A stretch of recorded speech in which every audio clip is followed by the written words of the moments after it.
Hey everybody, this is Ghost from the Ghost of Mr. Sanders Show. I'm asking you if you please hit that subscribe button to subscribe to our channel.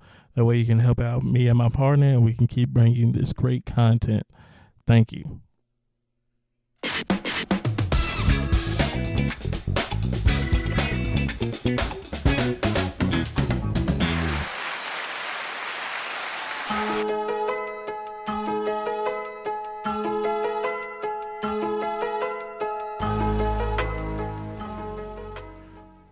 What's up, everybody? This is the Ghost and Mr. Sanders Show. I'm your host, Ghost, and as usually I always have Mr. Sanders with me, but today he is out, so I'll be running the show by myself. So I'm gonna be handling a very, very difficult topic today, a very serious topic. So I'm gonna cut the music completely off. That way you can focus. We can all focus on, the topic at hand. And that's going to be, do Black lives actually matter? So that's a very touchy topic that, is always a touchy one to talk about, especially with everything that's going on right now. With that being said, though, I'm going to be covering a couple little things about this topic. Be talking about like the Black Lives Matter movement and some of the hypocrisy behind it.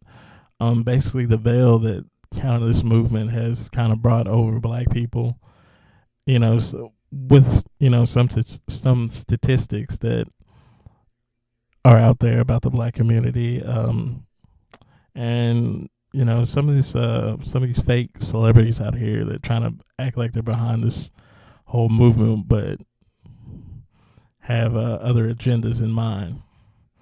But before I start anything, I'm gonna give like a little bit of background about myself. I'm a 30-year-old Black male.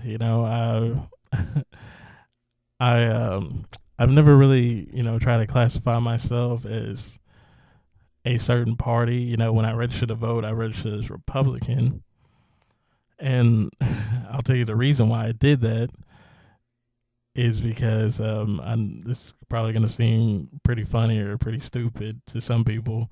But the reason why I did that was because of a certain scene I saw in the movie Undercover Brother. Now, if in case you haven't seen that movie, it's a movie that stars Eddie Griffin, Dave Chappelle, and a couple other people. I can't remember all the actors that were in there. I think Billy Dee Williams was one of them. So basically, in this movie, there was a scene where Billy Dee Williams, he's going on TV, he's about to announce, if he was going to run for president or not, and all the people, a bunch of the characters were sitting there about to watch this happen, and Dave Chappelle, brought up, I know this brother's gonna run as a Democrat. What Black man would ever be a Republican? And he said something like, "What has Republicans ever done for Black people?" And one of the brothers started bringing up a whole bunch of stuff, and that really kind of shocked me. Some of the things that I heard, and I was like, wow, why are the Republicans always portrayed as the bad guys? So, I started doing a little bit more research, and, I think also my dad was registered as a Republican, so, that also has some influence on me too. So I decided to go with that party, and, I'm definitely happy that I went with that party, especially with some of the things that are going on nowadays, and what that party also represents. So I'm very proud of that decision I made years ago, and I'm still proud to this day. But moving further on, so this Black Lives Matter movement. So I've pretty much been pretty knowing of it since it first started, because it started with the whole, I think right after the Trayvon Martin thing, if I'm not for sure. And, if I'm wrong, somebody correct me in the comments. That's, it's perfectly fine. I'm just stating my opinion on their whole movement and everything. I'm not saying I'm 100% right. If you disagree, that's perfectly fine. Everybody's entitled to their own opinion. I'm just stating mine. So this movement, yeah, I think it was around like the Trayvon Martin thing. That's when they started up, and it was a pretty righteous cause. Everybody was really jumping behind it. Some of the stuff they were standing up for, because things were getting pretty wild out here. Especially for black people, which it was kind of, which yeah, because I think it was like right in the middle of Obama's term. One of those. It was during his presidency, and it was just wild, to see something like this happening. Seeing like a movement like this happening, like it really had people like flashing back, I guess, to the during the '60s civil rights movement. But moving, late years later, you start seeing things that start sticking out to you about this movement. Just some of the hypocrisy that they have, and how certain things they're not addressing in this movement. Um, and then like the people that are involved with it, you never hear them address certain things. And these certain things I'm talking about is like things like black on black crime, fatherless homes, the abortion rate in the black community just being ridiculous. They don't address any of those things, and it's kind of, to me, it's hypocritical, because those things are probably really more devastating in the black community than really racism in general. Not saying there's no racism out here, because there's definitely racism out here, but it's nowhere near what it was like going like into like the 1960s. Like that's really one of the big misconceptions today, is like a lot of black people really don't understand what racism is, what real racism is. Like they think racism is just some white dude calling them nigger or something like that, when that's so far from the truth. That's just somebody calling you a name. But I really just started looking and seeing like all the hypocrisy that this movement really has. Like they don't talk anything about black on black violence, which is really what's devastating the black community more than anything. Like, I just, I've been really researching a lot of things, and it's crazy some of the numbers that I looked at dealing with like black on black crime. Like I'll spit some of these numbers off about black on black violence. So apparently blacks kill more blacks in a year than the KKK ever did in its entire history, which is like 7,000 black people. A young black man is 7 times more likely to be murdered than a young white man, almost always by a young black male too. Um, as black people, we make up 13% of the population, but we also commit 50% of the murders, and that's just unacceptable. That's just terrible to even think about. Um, of the 50% of the black homicides, they are mostly committed by young black men. This means roughly 3% of the population is responsible for 50% of the nation's homicides. The number one cause of preventable deaths for young white men is accidents. So that means like car crashes and stuff of that nature. Any kind of accident, like falling off a roof or some bullshit like that. You know what the number one cause for black men is? Homicide. And majority of the time it's by another black man. Take a city like Chicago, which really, this showed me the hypocrisy of Black Lives Matter. So Chicago basically is the murder capital of America. It's 1/3 black, 1/3 white, 1/3 Hispanic. Blacks account for 70% of the homicides. 70. And then 75% of those homicides are unsolved. But nobody ever brings attention to that. Like, it's crazy, what makes it even more, what makes it even more crazy, if you even try to like bring up like black on black crime with like anybody that's involved with this movement, or anybody that's like going out here and protesting or whatever, They basically like demonize you. Like it's like they don't even care about like the black people out here killing each other, and it's crazy to even think about that. It's very hypocritical because it's basically just saying it's okay. To an extent, people they're just saying, oh well, it's okay for black people to kill black people. But we definitely have to come together when somebody else when another race kills us, mainly if it's a white person, because that's all I ever saw with this Black Lives Matter movement. Um, was if it's a white cop that kills a black, especially if he's unarmed, they only talk about the ones that are unarmed, because let's keep it real, most of the black people, if we heard some of these people that got shot were armed, we would make a big deal out of it, and that's the truth. And it's just sad that that's the case though. Like we only care about we have to make sure he's unarmed though, because if he's armed, we can't talk about it. Or if it's another black person killing another black person, we can't talk about it. You know, it doesn't. And another thing that's very hypocritical is we don't even care what some of these people did.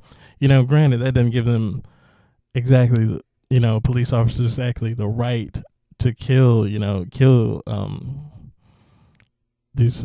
brothers that they have killed in some cases, especially with like the George Floyd one. Yeah, he was resisting arrest and stuff like that from what they were saying, but granted they didn't have to do what they did to him. They didn't have to choke him out or whatever and everything like that. That's it was definitely egregious, but at the same time, we need to really look at the background of some of these people, because let's keep it real. If you live a life of criminality, bad things are going to come back to you. The energy you put out is always going to come back to you. And black people just really need to realize that, like, whatever energy you put out, or if you put out good energy, good things are eventually going to happen to you.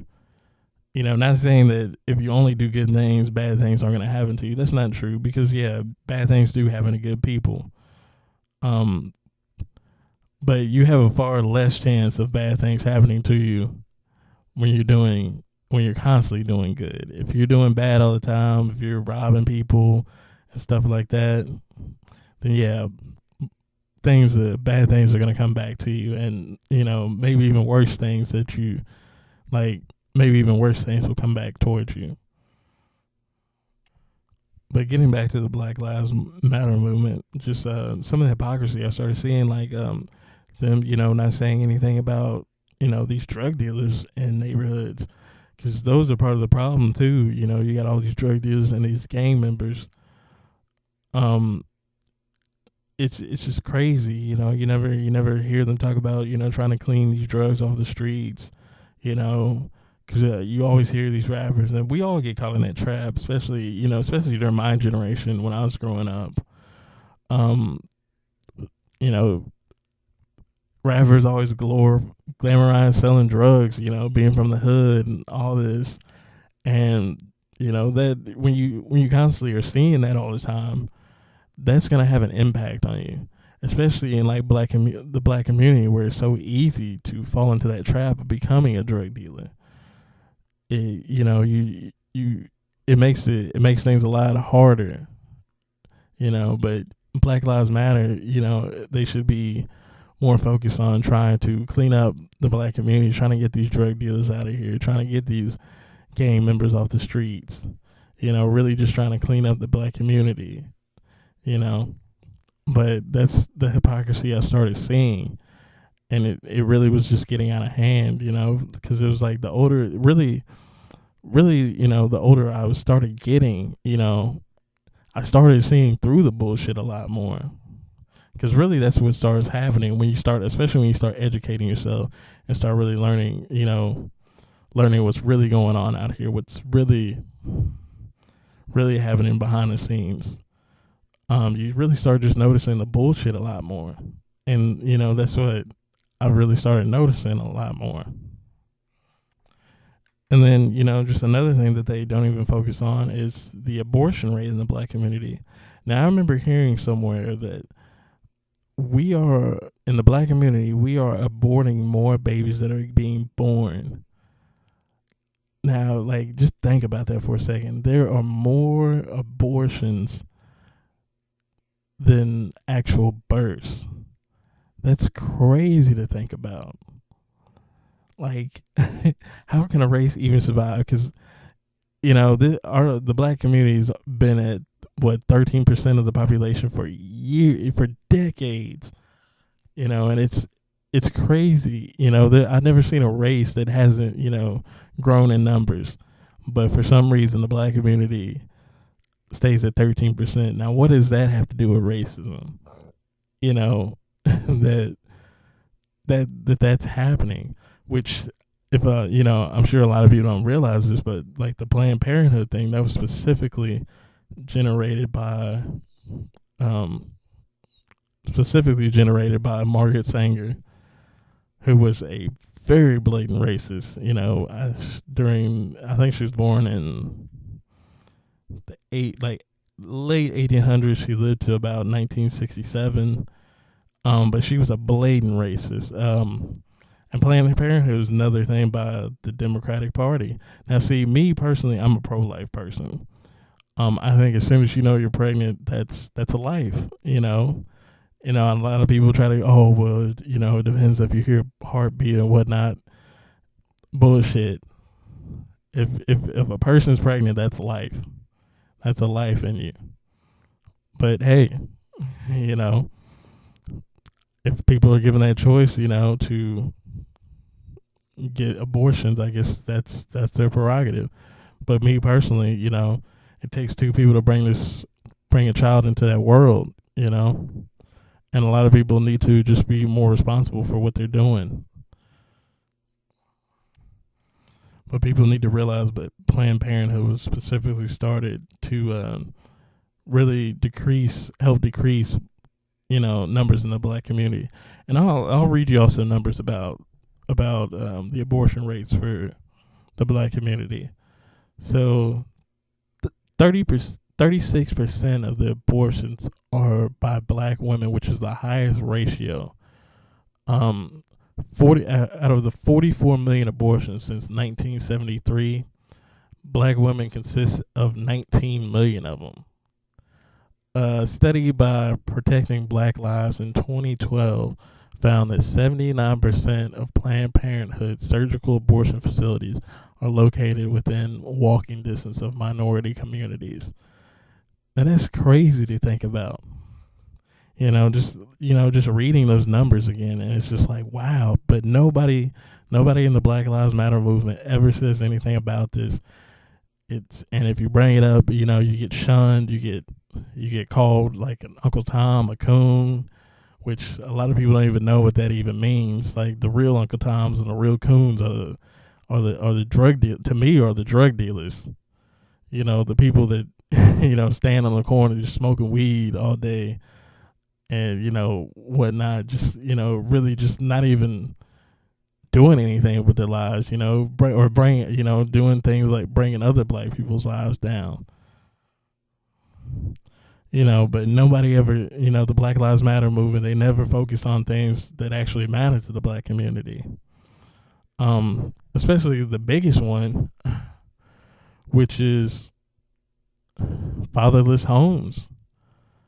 Like one statistic I was reading was in the 60s, in the 1960s, 25% of black families or black homes were fatherless, and only 5% of white homes were fatherless. Now, if you fast forward to this generation, 75% of black homes are fatherless, and 25% of white homes are fatherless. So it's like, what happened there? Like, why did us as black people? Well, I guess I'd have to ask black women, why did black fathers start getting kicked out of these homes? Because let's keep it real, you have a greater chance of especially a child has a greater chance of being more successful growing up in a two-parent home. Granted, I understand. Yeah, there's a lot of dudes that's not handling their business out there. That's definitely true. There's a lot of men. There's a lot of people.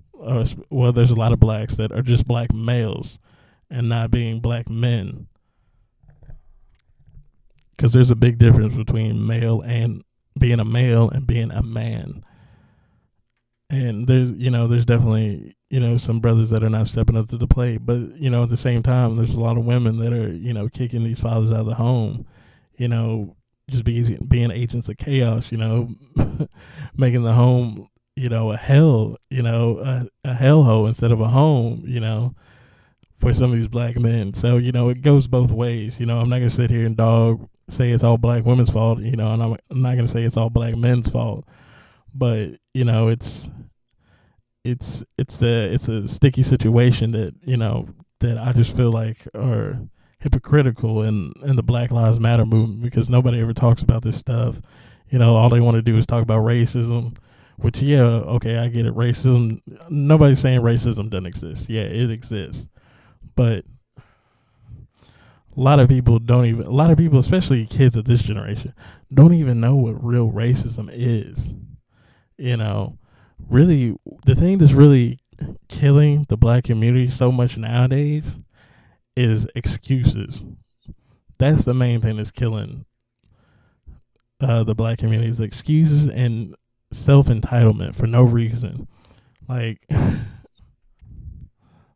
like thinking you should automatically just be given like a handout for just being black or something like that. Not really knowing what hard work is anymore. Like I look at people like my parent, like both my parents. They didn't grow up.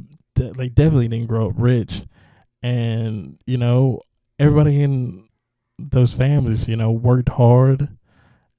My aunts and uncles on both sides, they're all been very successful, and that's from hard work. And they grew up during, the civil rights time, so they really know what racism really is. But they, people of that generation still didn't let that stop them. Nowadays, people, black people really don't know how many advantages they have, and it's really quite crazy.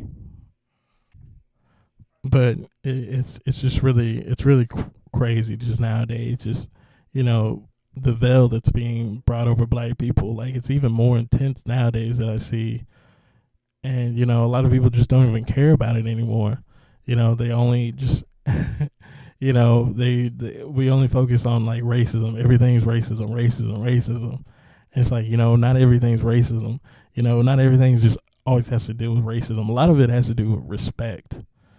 Let's just keep it real. A lot of it has to do with respect. And it's just, it's sad that, that's all we always keep using that old excuse, racism. I don't even know how much they were using that excuse back in the 60s, and back that everything was just racism. Because let's keep it real, like black people weren't the only race that had certain laws discriminating against them. Asians, Japanese, like also, Asian. Well, yeah, Asian, like Chinese, Japanese, all those people, they had laws that, discriminate against them. But you know what? Because they had a strong culture, they overcame. And that's what the main problem, too, is in the black community. There's no real culture. And a lot of people, are going to be like, what's he talking about, culture? What does he mean by not having a real culture? It's like, what I mean, by not having a real culture is basically your culture is your real race. Like, it don't matter what your skin pigment is, your culture is your real race. That's why you have Puerto Ricans of different color. You have Dominicans of different color. Or if you go to Africa, so yeah, you go somewhere in Africa and you try to be like, oh, because y'all look similar, y'all are the same people. They're gonna say, no, we have completely different tribes. We have a different culture. You can't go over there and say, oh, well, the Sudans are the same people as the Ethiopians just because they look similar. No, they have different cultures, and that's one of the main problems in the Americans or the blacks in America, we don't have any kind of real culture over here, and then we always want to, talk about like Jamaicans, how Jamaicans and Haitians, how they don't claim to be black. They say, hey, we're Haitian, we're Jamaican. The reason why they say that is because that's their culture. They have a real culture. And that's one of the main problems over here. Black people don't have a real culture. And then with that, because that being said, without having a real culture, that's when black people start using the excuse of white privilege and white supremacy. When most people don't even know what white privilege and white supremacy even is. What real white supremacy is the fact, white people changed in the history books. That's what real white supremacy is, trying to make it sound like black people have never made any kind of contributions in history other than being slaves, and maybe invented a few things here and there in America. But they don't want to really talk about like some of the things throughout history about black people. And I know all the woke people, they always want to talk, well, yeah, they don't want to talk about Egypt. It's like, well, that's not your culture, because those people are still over there, Those people are really the real Egyptians are the people that's like in the Sudan and, maybe parts of like Ethiopia and stuff. But they're really the people from like the New Era tribe, like the Dinka and stuff like that.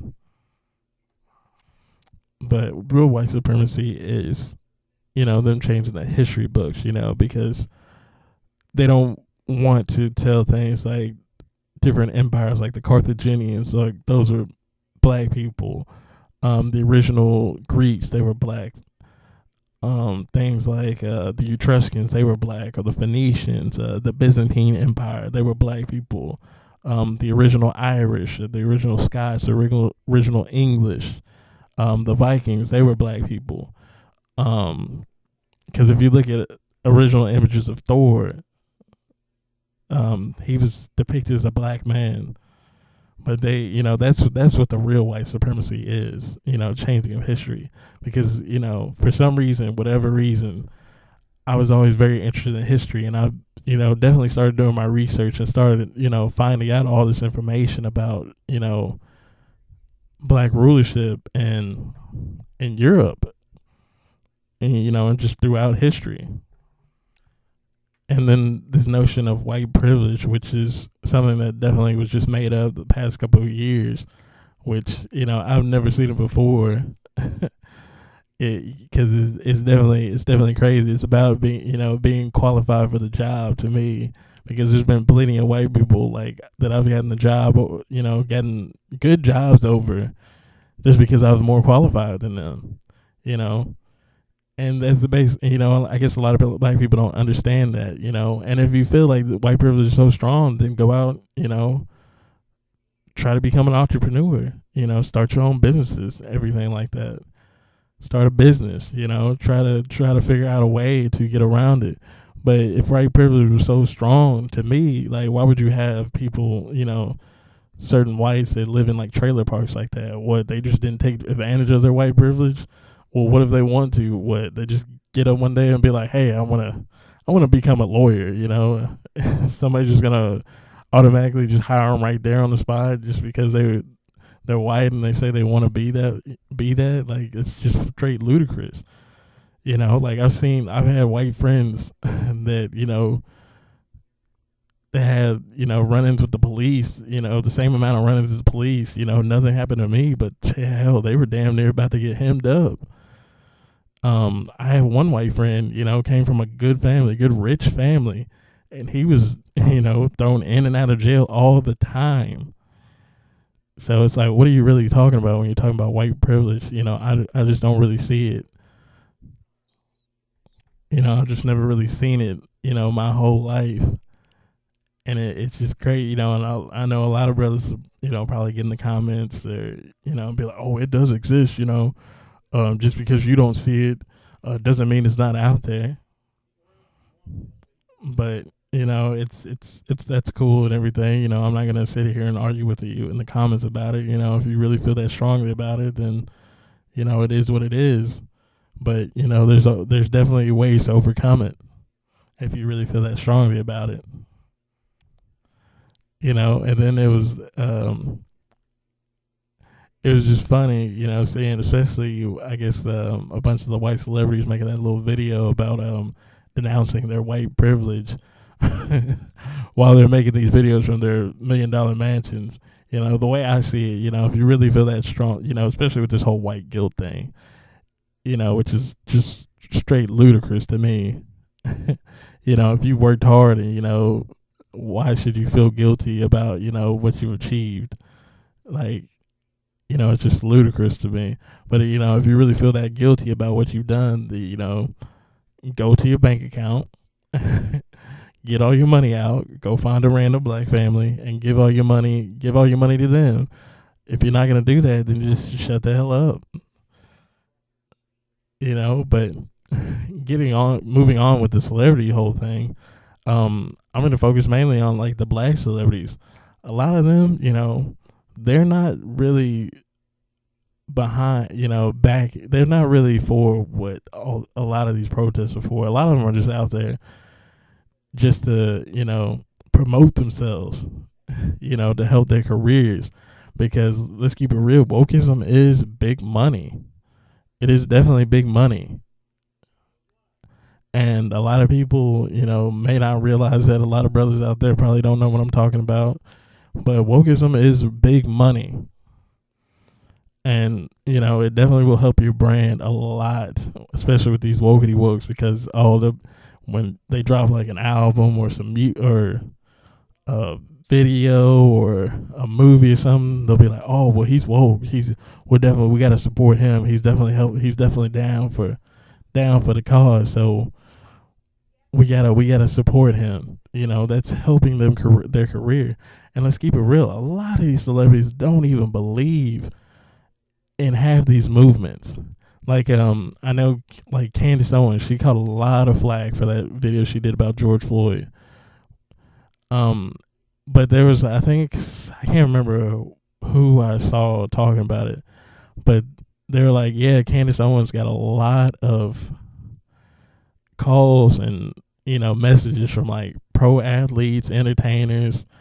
I'm probably going to say majority of them black, saying, they felt exactly how she felt, but they can't come out and say they can't come out and say anything just because they don't want to get 20,000 comments on Twitter or whatever, or Instagram or whatever kind of social media platform they have, being called getting called everything under the sun, Coon and Uncle Tom and Sambo and all this other bullshit. So, in most cases they just are quiet. Which, that's definitely the wrong way to go about things. You sometimes you really just need to stand up for what you believe in. If people don't agree with it, then so be with it. That's that's the point of having freedom of thought. Everybody needs to have their own opinions. That way we can actually discuss and have discussions, debates. But, a lot of these celebrities don't really give a damn for real. Like, they're just out here promoting themselves, trying to help their careers because it was like an interview I was listening to by Patrice O'Neal, which he's one of my favorite comedians of all time. In case you don't know who that is, you definitely need to look him up. But, he was talking about how fame is just addictive to all these celebrities. Like how basically fame is just a beast and all these people line up to get chewed up by the beast. And and I was like, when I heard him talking about that, I was like, damn, I definitely see it. Because these guys, like these celebrities, they hate being not talked about, because if nobody's talking about them, nobody's offering them jobs, nobody's offering them opportunities. So, they can't get work because, and some of these people might, be told, by some of these film companies or whatever to go out there, or else they won't have any work anymore. They might get blackballed like they try to do Monique, so it's really just crazy, just some of the stuff like that. But you definitely shouldn't. You definitely shouldn't. Try to listen to these celebrities too much, or if at all. To be honest, I used to be caught up in that. Listen to celebrities when I was younger. I used to be one of those people like, oh man, these celebrities need to be saying something. And then when I started getting older, I really was like, why should I be listening to these people? Like, most of these guys don't even know what they're talking about, especially the pro athletes. They have no clue on what they're talking about. All of them are trying to want to be Muhammad Ali's, which Muhammad Ali is a rare breed. He is literally one in a million. But, you know, a lot of these professional, especially the professional athletes, really don't know what the hell they're talking about. Um, and then and then when they get called out, they try to be all defensive and everything like that, and won't even get on some of these shows and debate people. But it's just really a crazy time right now. Definitely, I would say people really need to start reading more and learning about what's going on and try to not be so quick to judge or condemn certain things. You know, people, which I see a lot of nowadays, people have tunnel vision, very bad tunnel vision, where they only see things one way, and that's definitely no way to be. Like, because I feel like I was going down that path when I was younger. I had like the tunnel vision, but then when I started like actually learning more and opening my mind more and actually using my brain and reading more and learning more about history, especially history. History is very important to learn about. It's probably, to me, the most important subject in school besides math.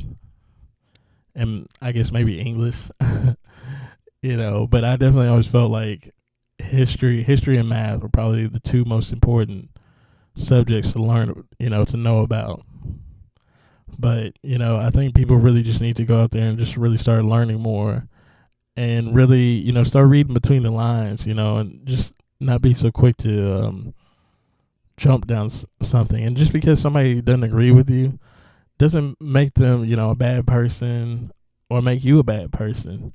If I feel like if you're just basing everything off emotion, then you're definitely in the wrong. You need to stop and think sometimes. But, you know, really just have to think things through, just do your research, and don't just jump behind a movement so quick. Really really learn about it, really make sure that movement is actually meaningful, because it's so easy to be falling some of these traps that they lay out here.